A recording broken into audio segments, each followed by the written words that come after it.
Hello, you guys. Welcome back to Let's Vibe Podcast. In today's episode, I am joined by Party Safer with Jess.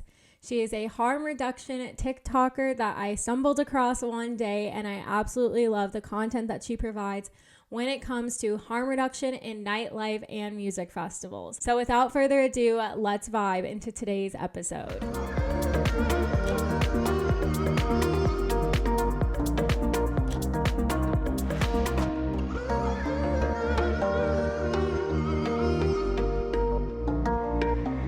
Hello, you guys. Welcome back to Let's Vibe Podcast. I feel like it's been a while since I've actually sat down to record. So hi, hello. It feels so good to be doing this and to be catching up with you guys. I hope you guys are doing well. Thank you so much for tuning into today's episode.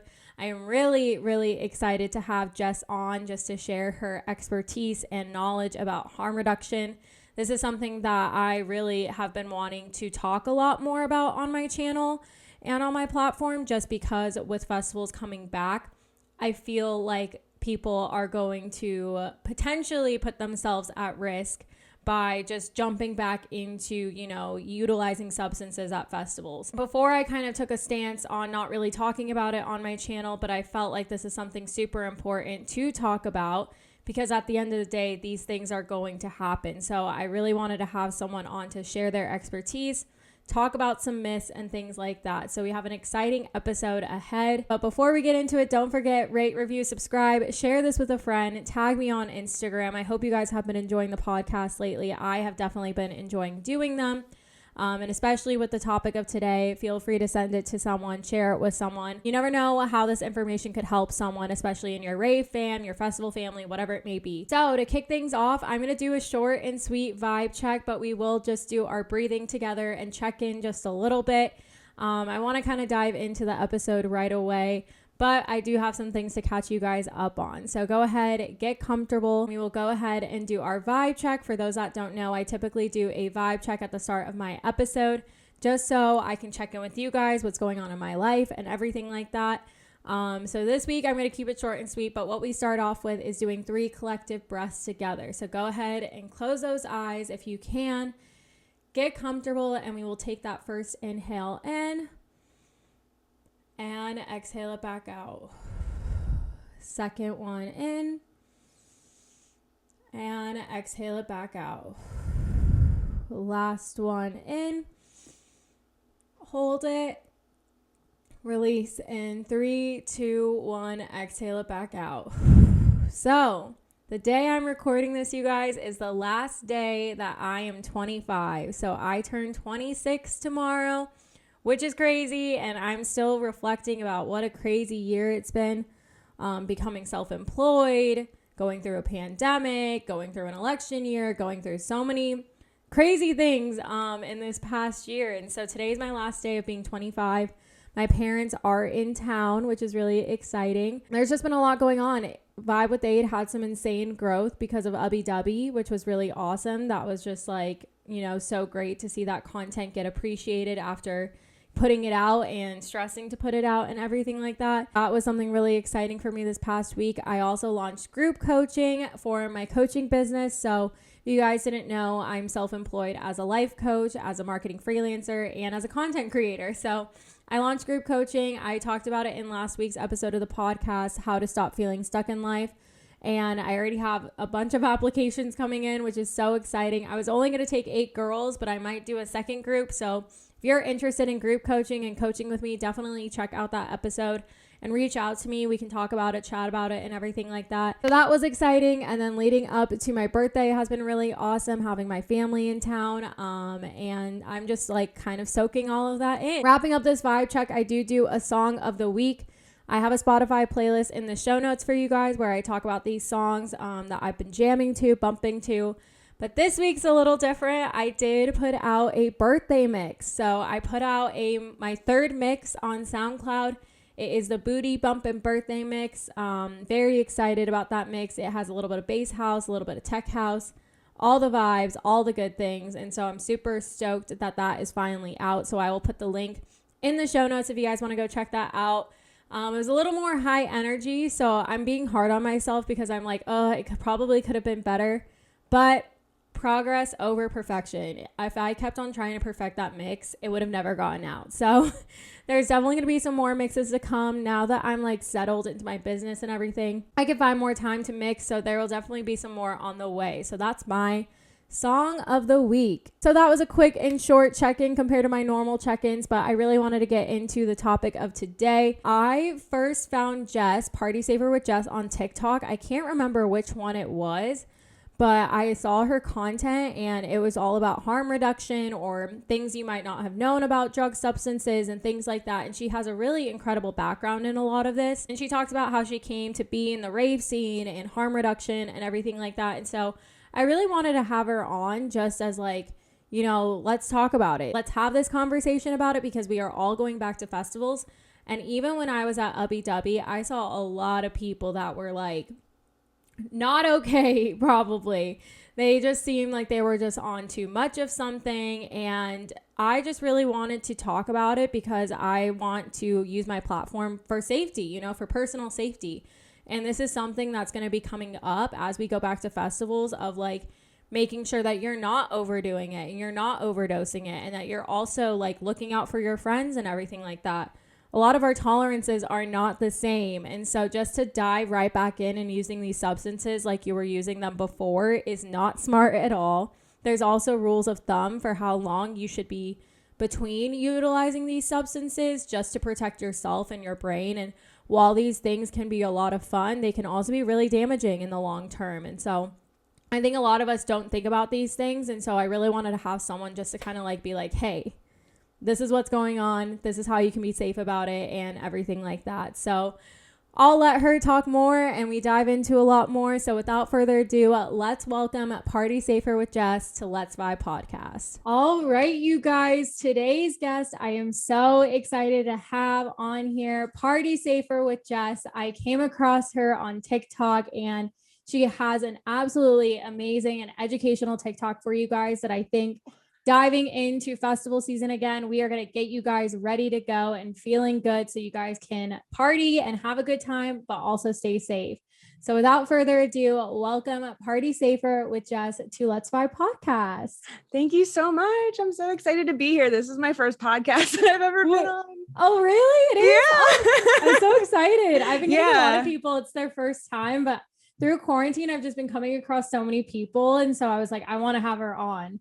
And so tell the people a little bit about you since this is your first podcast appearance. Yeah. So as you said, my name is Jess. I've been raving for like 10 years and I've worked in harm reduction for 6 years. I sort of got into this because when I first started going to raves and festivals, I started hearing like about a lot of young people who were dying totally preventable drug related like deaths. And it was like all over the news and festivals were being canceled because of it. And I had a background in psychology and criminal justice. And I was also working doing substance use research at the time, which I still do. So that's how I learned about harm reduction. And, you know, like the rave community gave me so much and I'm someone who like always wants to give back and help. So I started like volunteering in various roles at music festivals and like doing different health and safety jobs.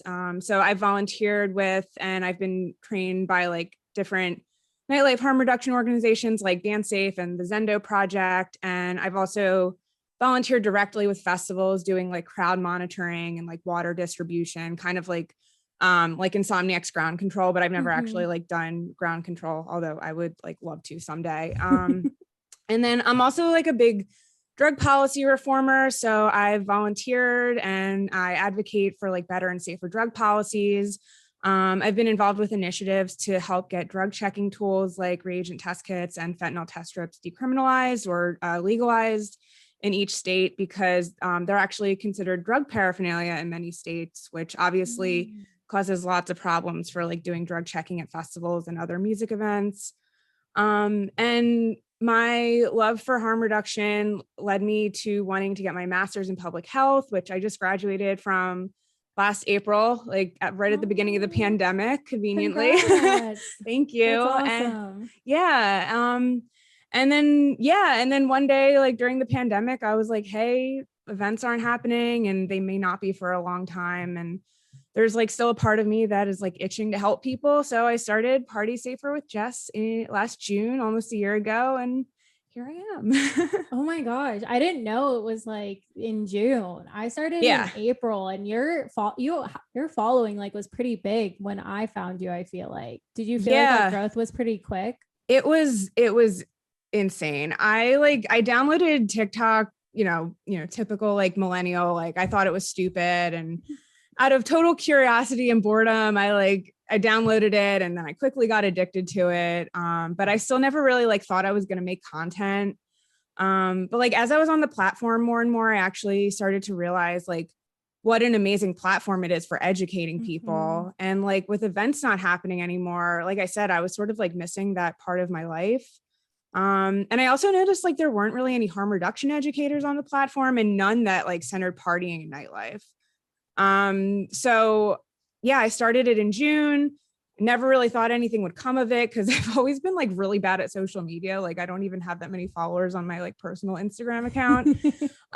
So I posted a few videos and I was getting some views and followers. And then I posted a tutorial on how to use fentanyl test strips that got like over 2 million views. And I had Wow. 15,000 followers like overnight. It was Wow. wild. And so so that's how it started. And I was like, all right, like, I guess people are actually interested in this and like want to hear what I have to say. Yeah, that's crazy. That TikTok algorithm, man, when you hit it in the right Yeah. spot, it just Mm-hmm. blows up. Yeah. And I was pretty new to TikTok at the time, and I didn't know that could happen. So it was just wild, like watching it just like tick up and up and up overnight.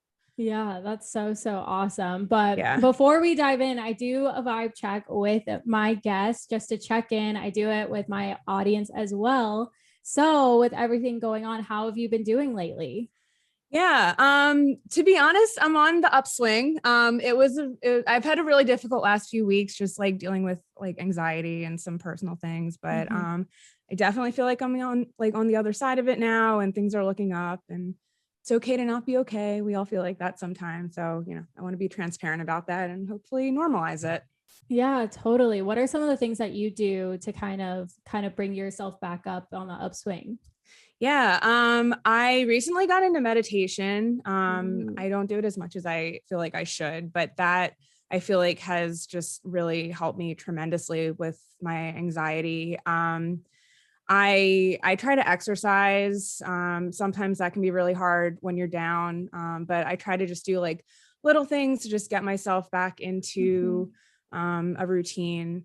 And yeah, just generally like taking care of myself, trying to eat healthy, and music for sure. Totally. Yeah. Totally. I would agree with all those. I do like about the same. I always try and like go for a walk at least, get Hmm. outside, take some Yeah. deep breaths, all of that too. Yeah. It's What are definitely, oh, sorry. I was oh, going to say it's definitely easier now that it's like sunnier I outside. was gonna say now that you're in the Yeah. Northeast, I was gonna say how Hmm. the weather is. Yeah. It was gloomy, but now it's finally starting to get nice. So Yeah, that we have definitely a helps. gloomy day today in Austin, and I'm like, ugh, I just want the sun. I Yeah. realize the quarantine and everything has made me realize how dependent I am on the sun. It's actually pretty bad. I know, right? It's like your mood is just totally dependent on the weather. It's crazy. Yeah, but what are three things that you've been grateful for lately? Let's see. So I'm grateful for this opportunity to be on your podcast, because like not everyone gets to do what they're really passionate about. And like I feel like even less people get to like talk about it on an open forum Mm-hmm. like this. So I'm really grateful for you having me on your show today. Happy to have you on here. Yeah. Let's see. Second, grateful for science and like the brilliant minds and hard work that went into developing a vaccine so quickly so that we can get back to normal life Mm-hmm. finally. And third, along those same lines, I'm grateful for my health. I was fortunate enough, to get through the pandemic without getting COVID, and I'm vaccinated now. So like my mind, body, and soul are healthy, and that just enables me to get through every day. So Yeah, love that. Love that. Love yeah. that. I feel like a lot of people I've been talking to, they're just grateful for their health at this point Mm-hmm. and their family's health. I think Crazy when you go through something like that, how it can put it into perspective of like, yeah, we should actually take care of these bodies that carry us. You know what I mean? Yeah, absolutely. Absolutely. Yeah. And so the last thing is a goal that you're working towards or an affirmation, mantra, motto you're living by right now. Yeah. So I'm working on a website for Party Safer with Jess. And with that, I'm going to try to start a blog. So I really want to like feature like the health and safety features of different festivals that I go to, just to sort of, better inform event guests and also bring sort of like accountability to event producers, and maybe hopefully so that they can look at it and see where they should improve. I think that's awesome. Let me know if you need help with anything on that. Totally. That's so perfect and awesome. And I'm sure that could help so many people from festival to festival, especially with the amount of experience that you have and everything too. And I think it also would be great to connect yourself with those festivals as well. That's how I kind of use Vibe with Aid in a way too, of like providing feedback or like insights of like the festival experience and everything like that. So I think that's awesome. I'm so excited for you to launch that. When do you think that's going to come out? I don't know. I have like a pretty good like backbone for the website. I think I just sort of need to sort of work on like getting the content together, and then I'll be confident in a good spot. Launching it. Yeah. Totally. Well, that's so exciting. Thank you. So taking it back, what brought you into the EDM and rave scene and music festivals and everything? Yeah. So I went to my first show in the fall of 2011. It was Avicii, R.I.P. And the summer before, I was like a counselor at overnight camp, and my girls would always play levels. So like I loved it. And before that, I never really listened to EDM. Like I would listen to it while I was working out, but I wasn't really like super into it. So when I saw that Avicii was going to be in town, I really wanted to go. And I actually remember I was in college at the time, and I lived in the same dorm as one of my friends from high school. And she was like, "Oh, my little sister's going to that show." And she said that she's going to try this new drug, Molly, for the first time. And I was like, "Molly, who's that?" So like, I obviously like knew what ecstasy was, but that was the first time that I had ever really heard of it referred to as Molly. And the first time I'd ever heard of anyone that I knew that was doing it.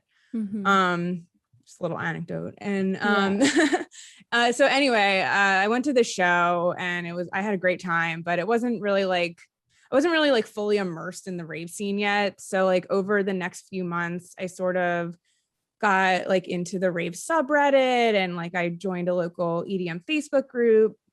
So I got more interested, and I got to know some people, including another girl that was in my dorm who was into EDM. And that summer we went to go see Cascade's Freaks of Nature tour. And that was the moment where like I got it, and I was like, yes, like this is it. This is what I want to do. And then later that same summer, I went to my first music festival, which was Electric Zoo. And again, I was like, I never want this to end. And it was also my first time seeing Above and Beyond, who I really like didn't know. I really didn't know who they were before. And I just completely fell in love. Saw them like 3 more times that year alone. And now I've seen them like over 30 times, and I've traveled all over the country to see them. Gosh. Yeah. So it's kind of an obsession, and that's my story. So would you say Above and Beyond's your all-time favorite? Yeah. Musically right now, Eric Prydz is my favorite. Like they're both kind of like tied in my mind, but Above and Beyond has more of like the nostalgia for me, and like I feel like a better community behind it. So I feel like they're kind of tied. Yeah, I feel like you and Emma Kapotes would get along great. Those are her two favorites. Yeah, I've seen her post a few times about Prydz and Above and Beyond. So I have thought that. I saw Above and Beyond, I think at my first 2-day event, which was Decadence, Arizona, 2015, I want to say. And it was amazing. I had no idea what was going on, but it was amazing. Yeah. So that was me. I ran into some random guy, and I was actually going to go see Pretty Lights. So he was like, "No, you're not a random guy." It was like a friend, but he was like, you're staying here. And I was like, okay. And then thank God, because yeah, 30 shows later. 30 shows later. How many festivals have you been to? A lot. I used to like keep track. Yeah. I usually go to like five per like season. Not all as a guest. A lot of the times I will be volunteering there. Okay. So it sort of varies. There's also like a lot of like smaller ones that I go to. So yeah, I would say like probably like five per year. Yeah. I remember you talking about it in a TikTok. How do you usually find out about volunteering at a festival for those that don't know? Yeah. So there's a few ways that you can do it. Sometimes the festival itself will have a volunteer squad. So there's different things that you can do. Like I said, I've done like water distribution or just like general like crowd monitoring. I've done trash pickup. I know some festivals will have people volunteer for like food shifts. So there's all different things that you can do. It depends on the festival if you can like pick that thing. So you can look on the festival's website. Usually there's some information there. There's also like you can work with an outside agency. So the one that I know of is called the Work Exchange Team, or WET. Yeah. And they will usually the festival's website like advertises that they're working with WET, but you can also go onto WET's website to see what festivals that they're working with. And then you can also volunteer through a nonprofit. So like the ones that I volunteered with have been Dance Safe, the Zendo Project. There's also Headcount, which they get people signed up for like voter registration. Oh, yeah. So things like that. So that's more of a stationary job where you're like at a booth for a certain amount of time. Whereas if you're volunteering with the festival and doing something like crowd monitoring, you're able to sort of like roam. So yeah, there's a lot of different options, and you can choose depending on what you feel like you're interested in. yeah. Got it. Mm-hmm. With harm reduction, was there like a specific event or something that got you into it when you first started getting interested in it? Yeah, it was really just like the general like young, like there were just so many young people who were being hospitalized and dying. And the one particular instance that I think really like alarmed me was it was Electric Zoo 2013, I believe, because it would have been my second year going. And I think two people died, and they actually canceled the festival on Sunday because of that. Oh, so wow. that was like really a wake up call for me. And I was like, wow, like this is really an area that needs to be addressed. And this is a huge issue. And like, I feel like I have the skills and the background and the knowledge to be able to help. And this is like my community. So I'm gonna, this is what I want to do. Yeah. So from there, what were kind of the steps that you took to get more involved? Yeah, so I reached out to Dance Safe and I started volunteering with them. It was really just, working, like volunteering at festivals. And I kept getting more and more involved that way. Nice. Yeah. So looking to this year, do you feel some sort of apprehension going to looking at, this new wave of festival goers attending festivals? Yeah, not only the new festival goers, but I'm worried about everyone. Yeah, totally. Not to like fear monger, but like I really think that we may have like a potential huge public health crisis ahead of us going into festival season, ironically being caused by another public health crisis. People have been deprived of partying for over a year now, and I feel like they're really going to want to like go hard at their first events back. So looking at that, what would you say are some of the things that people need to think about or focus on as they're preparing to go to those first festivals back? Yeah, I think people really need to focus on just taking it slow and like remembering that if you haven't been to a festival in over a year, your body likely is not going to be the same as the last event that you went to. Like I said, I really feel like people are going to try to go hard at their first events back, but I see kind of like a few major problems with this. First, people have likely decreased their party drug use over the past year, which means that their tolerance is going to be lower. And when your tolerance for a drug is lower, that means that you need less of a drug to get your desired effect. And it also means that you need to take less of a drug for it to potentially cause adverse reactions, including overdose. So going into festival season, I think people may return using the same amounts of drugs that they were using pre-COVID, and they may find that they've actually taken way too much. Second problem, I think people are going to have like decreased stamina and may like find it hard to be like walking and dancing for 3 days in a row. Yeah. They're going to get exhausted more easily, and they're going to want to fight that fatigue by like turning to stimulants, and it's possible they may overdo it. Third problem, which sort of like compounds the others, I fear that festivals are going to be cutting corners on like vital health and safety services. Like lots of festivals are really hurting for money, and they may not want to cut corners on things that are like most visible to consumers, like the lineup and the production.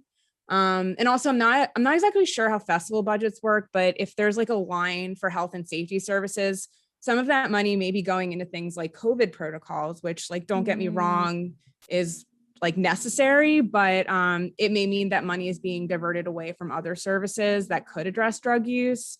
And a lot of festivals like already had subpar health services like to begin with. So I'm kind of concerned that they're going to be even worse now. Like during COVID, we learned how important it is to like flatten the curve to not overwhelm the hospitals. And I think this same principle can and should be applied to festivals. Like, we don't want to overwhelm the medics with drug-related emergencies. Yes. And these are like totally preventable if people just remember to take it slow, test your drugs, hydrate. Like, remember, it's a marathon, not a sprint. Yeah, totally. Even before the pandemic, I always used to have friends that would constantly up their drug usage per event. Yeah. And that's not right to do, right? I mean, so like in reality, no, you like really shouldn't be doing that. If you're right, exactly. If you're taking something multiple days in a row, then yeah, your tolerance is going to go up, but it's not going to have less of an effect on your body. Yeah, totally. Yeah. So for getting ready for these festivals, recommending to take it slow, how else should people be looking out for one another? Like if something were to happen at an event? Yeah. So first and foremost, it starts with taking care of yourself. Like if you're not okay, you're not gonna be able to look after your friends. I think it's always a good idea to have like one sober person per day, or like at least someone who's planning on taking it easy just in case. And the thing that is so important to remember that I always tell people is that nothing is more important than your friend if they're having a difficult time. Like, I don't care if it's supposed to be the first time you're seeing your favorite artist, like you help your friend out if they are in need. Yes. Period. Also, like doing check-ins throughout the day is a really great way to look after one another. Make sure your group always has water, do regular hydration checks, make sure everyone eats. I know sometimes that can be difficult, but it's really important to like give you energy to like keep going throughout the day. And I find that people often sort of resist eating. But then when I force them to, they feel so much better like after forcing something down. And also like, don't be afraid to help someone that you don't know. There's no strangers at festivals, only friends that you haven't made yet. And like, we all need to be looking out for one another. Yeah, I totally agree with that. I'm big about eating at a festival. I'm like, it gives you, food is fuel. Like, yes, honestly, exactly. You need the calories. You need the calories. It'll honestly give you more energy. It could honestly boost whatever you're doing too. Yeah. A lot of the time. Yeah, a lot of the time people think that they need like more drugs because their energy is low, but often it's really, they just need water and food. Yep, exactly. Yeah. So going into it, I know you mentioned about testing kits and like being able to test your stuff. Where can people get a test kit, and how does that process usually go?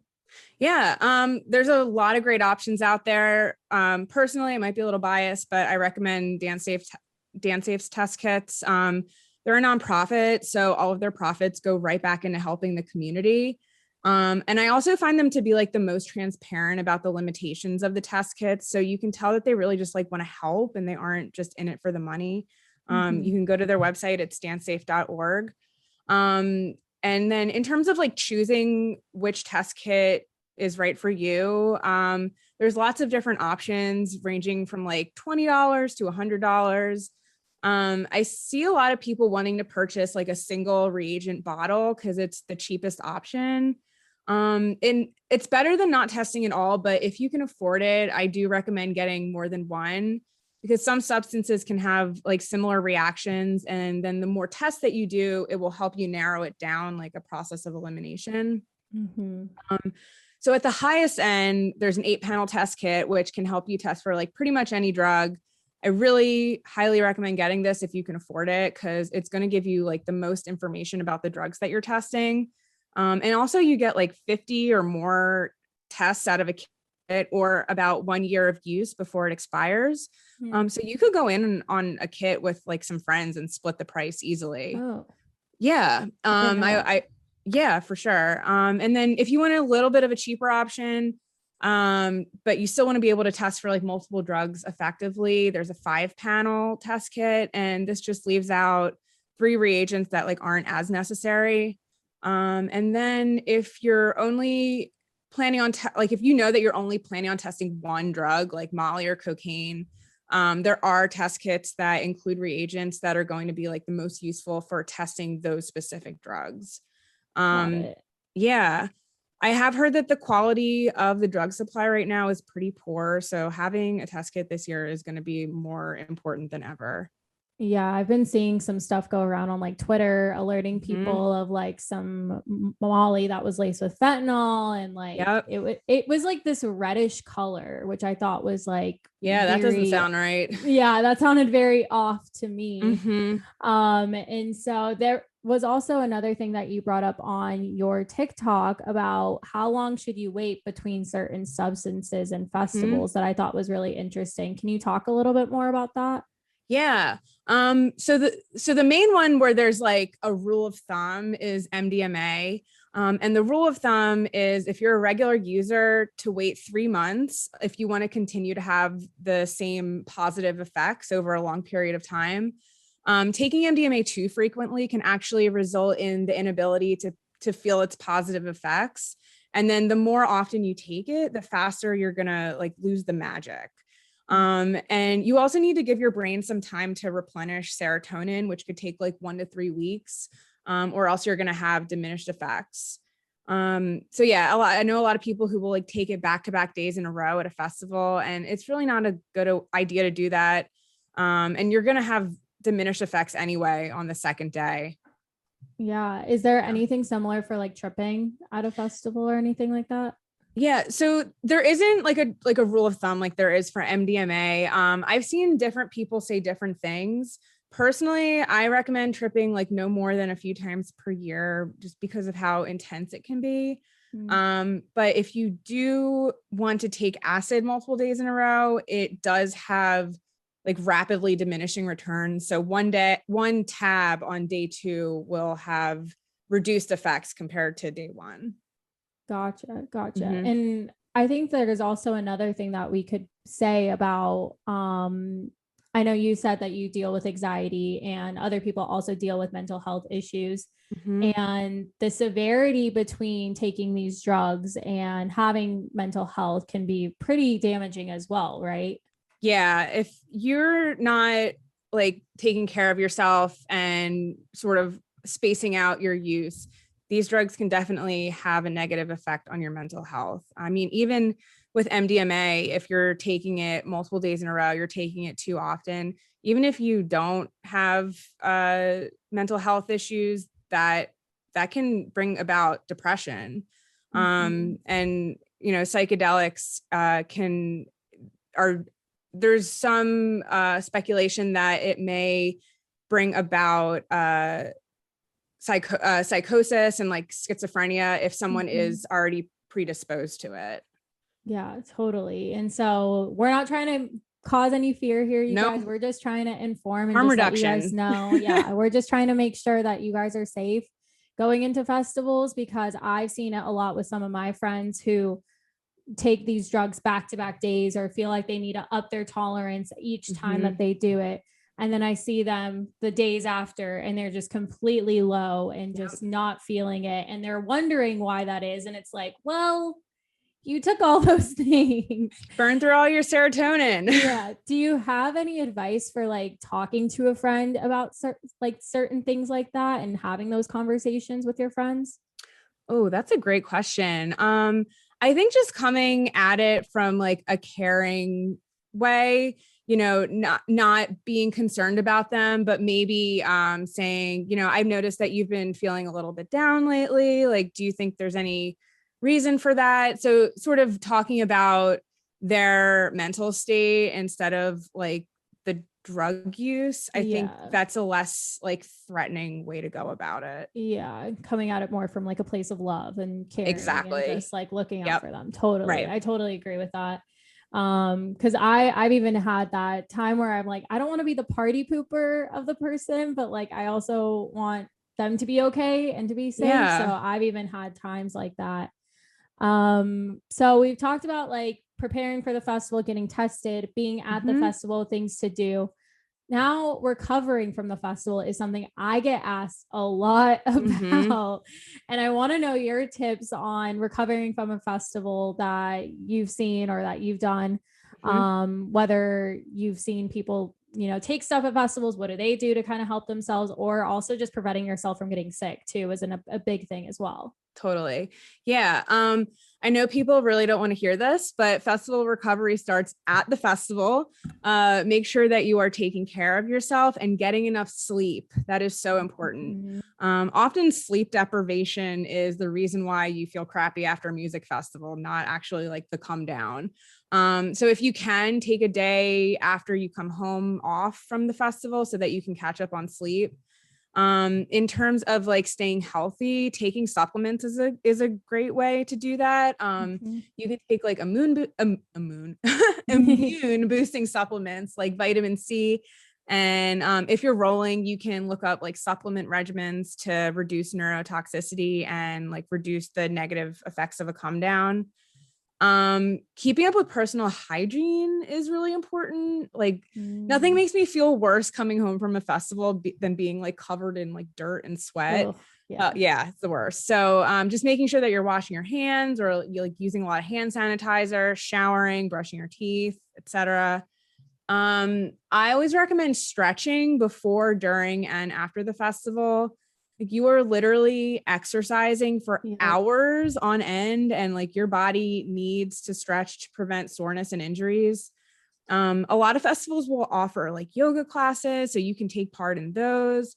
I also love scheduling a massage after I come home from a festival, which is like, it's amazing for like my body and my mind. And sort of along those same lines, when you come home, I know that like the festival blues can be really rough. So you should plan things that are going to like nurture your mind, body, and soul. One time my partner and I went to a hot spring spa on the way home from a festival. Like we drove directly there, and it was just so nice transitioning back into the real world like that. Like I was so relaxed, and it just made transitioning so much easier. Yeah, my boyfriend and I coming back from Abu Dhabi, we're like, we should have scheduled massages. Yeah, I highly recommend that. Like plan ahead for your like for the rough time that it's about to be, because that'll make it a lot easier too. That's something I also recommend, is just doing what you can around your home. So you just have to walk in and go to bed or something. I always like wash my sheets so that my sheets feel nice and clean. I clean my apartment. I do like any chores beforehand because I know I'm not going to do it when I come back. Yeah. And so I try and make my space as comfortable as possible. But the massage tip is good. I need to get a massage and just feel good and everything. And also our rave group growing, like my initial rave fam, we would always do stretch circles. Like in between sets, like we would start stretching and then people around other people join in. Yeah. It's my favorite thing to stretch at a festival. Yeah. Like, I always have to tell my boyfriend to get behind me. That way I could just like bend over kind of and not be awkward. Cause I just need to stretch. Like after going to Abu Dhabi, I'm like, man, my body is not in shape for this right now. I know. I love, sometimes they're really early and it's like a struggle to get there, but I love going to the yoga classes. Like Yes. they're so, those are perfect. I went to one. So I went to ABGT or Above and Beyond Weekender at the Gorge, and they had yoga like on the steps of the gorge, like looking out over it. And it was the most beautiful thing. Like I've never cried during a yoga class before, and I cry. And I'm honestly not like a big festival crier, but I cried at the end of this yoga class. God. It was beautiful. That's awesome. Yeah. I'm jealous. That sounds amazing. Yeah, it was amazing. So I wanted to get into some final things here of debunking some myths with harm reduction and stuff like that. The biggest one that I always kind of hear that I think keeps a lot of people from helping their friends and getting their friends help or getting themselves help is, can you get in trouble with medics at a music festival if someone needs help? Yeah. So I try to never speak in absolute terms, but I feel pretty confident in saying that like 99.9% of the time, no, you are not going to get in trouble with the medics. Yeah. They are there to help you. If you or your friend or a stranger are having a difficult time, don't be afraid to go to the medic tent. If you consumed a drug, it's always best to be honest with them about what you think that you took so that they can treat you appropriately. Like help them help you. Like most of the times the medics are ravers themselves, and they just like happen to work in the medical field. And so they're not only there as medics, but they're also there to enjoy the event during their off time. So they understand what people are going through, and they may have even been there that before themselves. Not as often, but sometimes. This also applies to festival security. I say not as often because sometimes they are contracted by an outside agency and have rules and protocols to follow. But I have encountered like many festival security guards who truly just wanted to help, didn't want to get anyone in trouble, and also were there to enjoy the event. But again, like this sort of depends on the festival. And if you really want to like suss out how helpful security is going to be, you can talk to the medics. Usually EMS and security are like working closely together, so they may have a good idea. Yeah, I was gonna say the same because I've had a friend that had to go to medic. She ate too much of a pot brownie. It happens. And she was worried about the same, and they told her like, we're just trying to help you. We just want to make sure you're okay and you're gonna be fine. And we ended up having to pick her up at the end of the night and take her home. But I think that's something that keeps a lot of people from getting help. And so if someone needs help, just get them help and just get them there. Yeah, get them there and see what happens from there. This one I get asked a lot. Are events still fun sober? Yes, of course. There are so many people who go to events sober and still have an amazing time.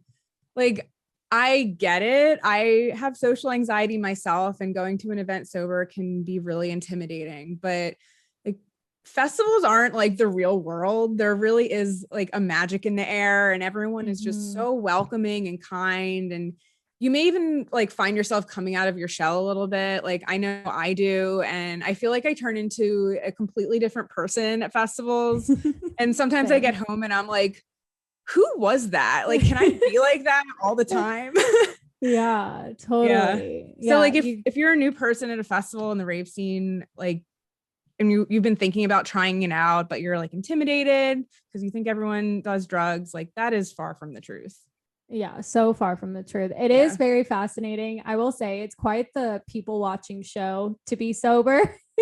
Yeah, that's a good point. It's honestly, that adds a whole other level to it. It adds a whole other level when you're sober. And you know, it does help in the sense of like being the sober person of the group. You can help out the group if something were to go wrong. Yep. You also can remember the sets. I know some people who just black out entirely, whether they drank or they did drugs. And it's unfortunate that you pay so much money to go to these events and you don't remember parts of it. And so it's something that I want to talk about a lot more, is that you can have fun sober, and it will be a good time. And if you feel like you can't have fun being sober, then you might want to reevaluate your relationship with why you're going to these festivals in the first place. Yep. Are there other myths? I was blanking on some of the other ones that are pretty typical that you hear.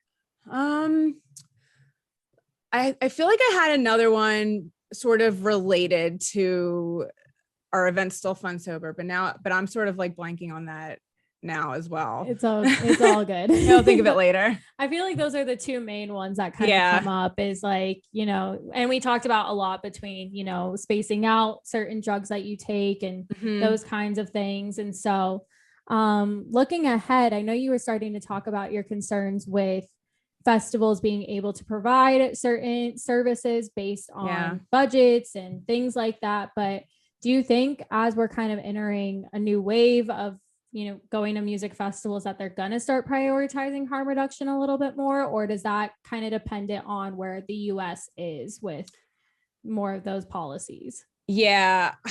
I really hope so, but I'm kind of pessimistic about it based on what I've experienced. There are some policies that do need to be amended before I would be optimistic about it, like laws that criminalize drug checking tools and the Rave Act, which is a law that event producers can be held criminally and civilly responsible for like knowing that drug use is happening at their event. And like, I understand wanting to protect yourself legally, but I also feel like the lack of harm reduction services increases the risk of hospitalizations and incidents, which could like fall back onto the festival. And I think some festivals believe that like it's not really their job and that people should take personal responsibility. And I do agree that personal responsibility is important. But when you're in an isolated environment, like a music festival, where the only services that are accessible are the ones that are provided, I think it is on the festival to ensure that people have the necessary services to stay healthy and safe. And so to your point, unfortunately, a lot of the times what it takes for festivals to start implementing more comprehensive harm reduction services is for tragedy to happen. Like, I have seen festivals start allowing drug checking after it was discovered that people were hospitalized or died from a contaminated substance. It's really sad. And the issues that I sort of talked about at the beginning of the podcast with like potentially having a public health crisis if people start going too hard, like, I hate to say it, but like, maybe that's what it's going to take to start getting harm reduction at festivals. I definitely don't wish for that. And I do wish that event producers would like realize how important harm reduction is another way. But based on my experience, sometimes that is what it takes. Yeah, I can agree with that. That makes total sense, that it's not something that seems a priority until something happens to make it a priority. You know what I mean? Right. And I feel like we'll see the same too with, the new COVID regulations and stuff that we're seeing with festivals. Like, all of this is just testing out how these regulations will work. But once we get like actual data back of like, okay, this amount of cases came back from this festival, it's going to keep on tightening and tightening more and more. And so I definitely kind of worry for people. And so that's why I wanted to do this episode. And I'm so glad you could come on. And I hope the people listening can share this with a friend today, just because festivals are coming back and we want you guys to be safe and we want you to have fun. But we also just want to make sure that you don't end up in the hospital or you don't end up being a part of that tragedy and everything. And so, any final thoughts or anything else you want to add?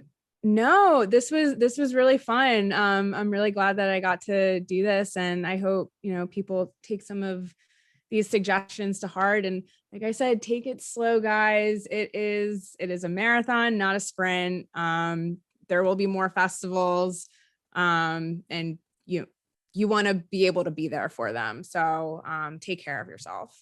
Totally. So we're going to wrap up. I didn't tell you about this part. We're going to do a rapid fire, because I didn't want you to prepare for it. I do this to everyone. So rapid fire. Bad at thinking on the spot. I know. So rapid fire. What is your all-time favorite festival? Electric Forest. Yes. Love it. All right. And then I'll give you 5 artists, your top 5 favorite EDM artists. Okay. Above and Beyond, Eric Prydz, Yotto, Grum, noticing a pattern here. And then probably, oh gosh, Hot Since 82. Ooh, I love a good Hot Since 82. Yeah. Oh, love him. Yes. And then your top 3 favorite EDM subgenres. Oh, okay.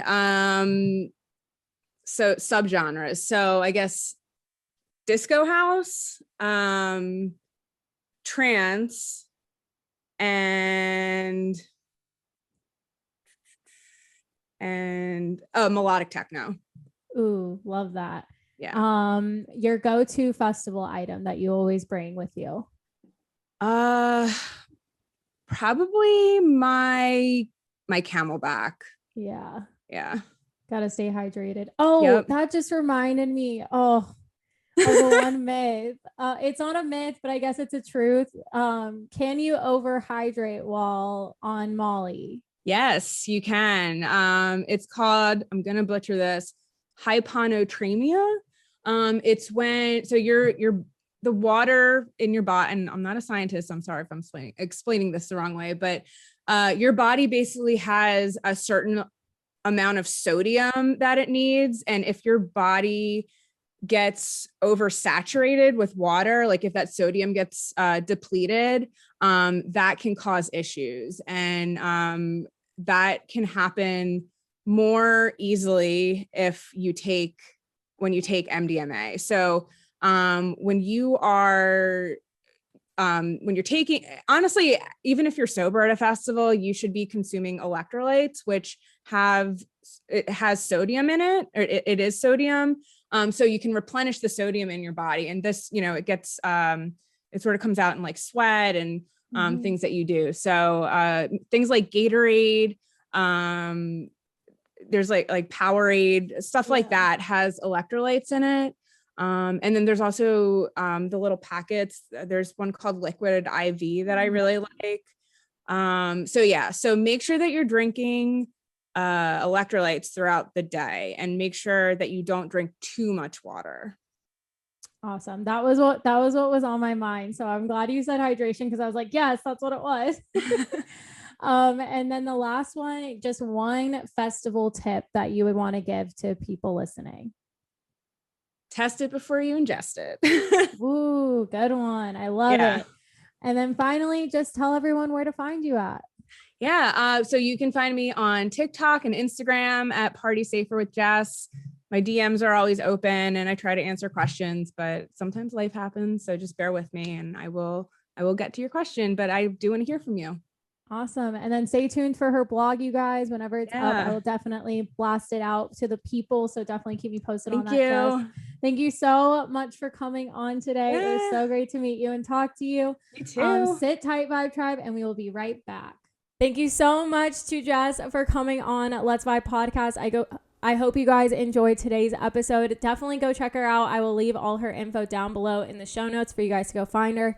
Show her some support. Tell her that Let's Vibe Podcast sent you and everything like that. And so feel free to share this episode with a friend. I really do think it can help a lot of people in our community out. So feel free to share it with a friend. Let me know if you guys have any questions. Don't forget, rate, review, subscribe, all the things. I hope you guys are doing well. I am sending you some good vibes on your day and on your way. Thank you so much for vibing with me today, and I will see you guys in the next one. Stay vibey, Vibe Tribe. Bye.